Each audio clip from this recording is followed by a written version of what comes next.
Hello and welcome. If you started investing in the last few years and feel like the rules changed mid-game, you're not imagining it. The old set it and forget it playbook got tougher. The shocks we saw in 2022 weren't one-offs. They're closer to the baseline. Today, I'll outline the conditions most likely to trip up beginners over the next few years and the handful of tools I've actually used that can help you prepare. Quick cheat sheet you can keep handy. Shock absorber for a stock-heavy portfolio. IMGP DBI Managed Futures Strategy ETF, DBMF. A 10 to 20% sleeve, buffered inflation surprises and trend reversals better than traditional bonds did in 2022. Expense ratio 0.85%. Reliable income and a calmer ride in chop. JP Morgan Equity Premium Income ETF, JEPI. Covered call overlay pays monthly and smooths volatility. Expense ratio 0.35%. True beginner autopilot. Betterment Digital at 0.25% AUM. Automated rebalancing and tax loss harvesting help avoid classic mistakes. I tested 15 tools and ran 3 live model portfolios through the 2022 to 2024 whipsaw. I wish I'd had this when I started, because the risks that hurt beginners most aren't the ones the classic advice covers well anymore. We grew up on diversification, 60-40, and DCA into broad index funds. I still love DCA as a lifelong habit, but the last few years added a twist. Stocks and bonds selling off together, buy the dip, failing in chop, and income strategies lagging exactly when markets ripped. The fastest Fed hiking cycle in decades changed correlations and behavior. Here are 7 market conditions I expect to keep mattering. 1. Higher for longer rates and rate volatility.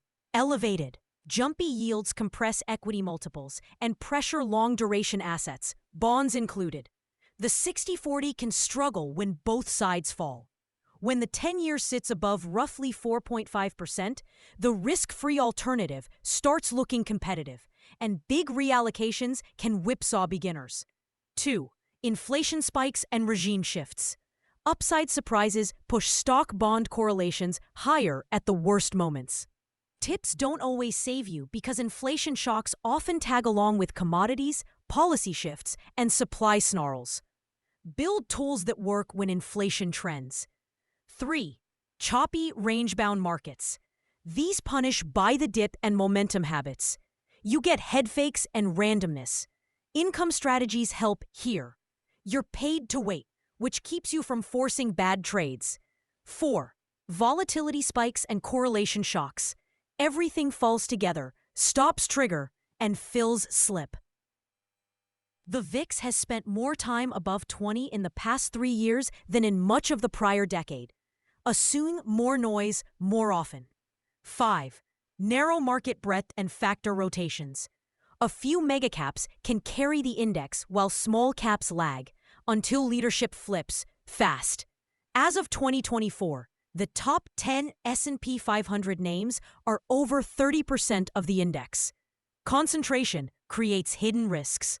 FOMO often concentrates you even more. 6. Credit and liquidity events. Even safe assets can gap down when liquidity dries up and spreads widen. The 2023 regional bank scare reminded us that yield products can crack when the plumbing creaks. Know what's under the hood. 7. Event risk. Elections, geopolitics, regulation, and settlement mechanics. These create short bursts of outsized moves. T+1 sped everything up in 2024. If you trade actively without adapting, you can get caught offside. So how do you prepare without turning this into a second job? Build a simple, resilient framework. Start with your core: broad, low-cost index exposure and a commitment to dollar-cost averaging. That's still the engine. Add a shock absorber. This is where DBMF earned its spot. Managed futures are rules-based trend followers that can go long or short across equities, rates, commodities, and currencies. A 10 to 20% allocation has historically provided ballast when stocks and bonds stumble. Yes, it's 0.85% and sometimes sits flat. That's fine. It's there for the regime you can't predict. Add an income sleeve if CHOP drives you nuts. JEPI holds large caps and sells covered calls for monthly income. It will cap some upside in face-melting rallies. In range-bound markets, it pays you to stay patient. Fee is 0.35%. Outsource the plumbing if you won't keep up with it. Betterment Digital at 0.25% AUM handles sensible mixes, automated rebalancing, and tax loss harvesting. Those mechanics save money and cut down on costly emotional decisions. Here's a tight action plan you can adapt. Keep your core simple. Use a couple of broad index funds, US and international, and DCA on a schedule, regardless of headlines. Add a 10 to 20% managed futures sleeve like DBMF for shock absorption during inflation surprises and trend reversals. Consider a 5 to 15% income sleeve like JEPI if range-bound markets stress you out and you value monthly cash flow. Hold some cash or short-term treasuries for flexibility. When the 10-year is north of about 4.5%, remember the hurdle rate for equities is higher. Optionality matters. We balance on a calendar, quarterly or semi-annually, so you trim what ran and add to what lagged without overthinking. Keep position sizes sane. If a 30% drop in a single holding would wreck your plan, it's too big. Behavioral rules to set in advance. Decide how you'll respond to a 10% drawdown, a VIX spike above 25, or a sudden FOMO rally. Write it down. Use alerts instead of staring at prices. Be cautious with stop losses in correlated sell-offs. Size positions so you can sit through volatility without forced selling. A few quick pitfalls to avoid. Don't assume bonds always protect you. Duration cuts both ways when rates rise or chop.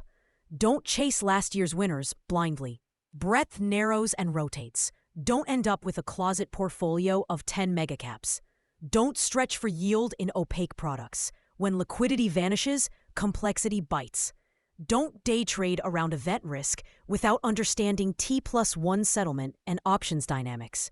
Speed without a process is a tax. No fund or platform eliminates risk. That's not the goal. The goal is a process that survives more regimes without you guessing the next one. For me, a core index engine, a managed future shock absorber, an income sleeve for CHOP, and automation to catch me before I overthink it. It's not flashy, but it worked across the conditions we've been living through. Higher for longer rates, inflation surprises, choppy ranges, volatility spikes, narrow breadth, and occasional liquidity scares. If you only remember 3 things. 1. Don't rely on yesterday's correlations. Stocks and bonds can fall together. 2. Add tools that thrive when regimes shift. Managed futures for shock absorption, covered calls for CHOP, and automation to reduce unforced errors. 3. Set simple rules you'll actually follow. Behavior is your biggest edge. Quick reference: DBNF as a 10 to 20% sleeve for shock absorption. JEPI for income and calmer range-bound markets. Betterment Digital at 0.25% for hands-off automation. When markets get loud, that little cheat sheet can save you from decision fatigue.